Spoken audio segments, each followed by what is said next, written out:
Makafalina no itsidiko anao tokantrano ary miarabanao natratrany taona 20 sy 20 ity. Kasika ny mandrafitra ny mety toetrany antsika dia ny zone de convergence intertropicale no ibantoerana, zany hoe somary saika ahitana oram-baratra manerana ny nosy amin'ny ankapobeny.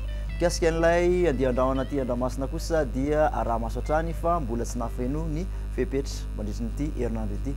Raha ny toetrany antsika ho an'ny rapisy maraina dia mbola isy sisan'oram-baratra amin'ny faritra Boeny, Sofia, faritra Diana, faritra Sava, kadra amin'ny faritra Analanjorofiny somary ahitana orana malefaka kosa ny faritra Vadivavy Finanany sy ny faritra Atsimatsinanana. Andrahona kosa raha ho an'ny faritra Ampovoantany, Omaina ny faritra Sisa.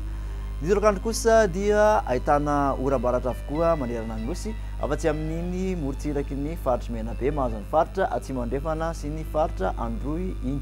Somary betsaka kosa ny otsakorana raha ho an'ny faritra Diana. Ny maripana ambandrindra voavinavina moa dia 40 degré Celsius, manodidina ny 40 ka hatramin'ny 70 raha ho an'ny faritra Ampovoantany, mihoatra ny 20 kosa ho an'ny morotsiraka rehetrarehetra.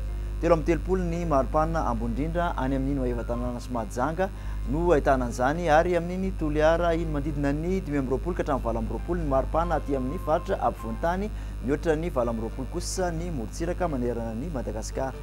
Mikasika hoany amin'ireo tanàn-dehibe ivelan'i Madagasikara moa ianao dia somary ahitana orana any amin'ny Paris, andrahona kosa ny andro raha ho an'ny Bangkok sy Johannesburg, maina raha ho an'ny Milan sy Nairobi.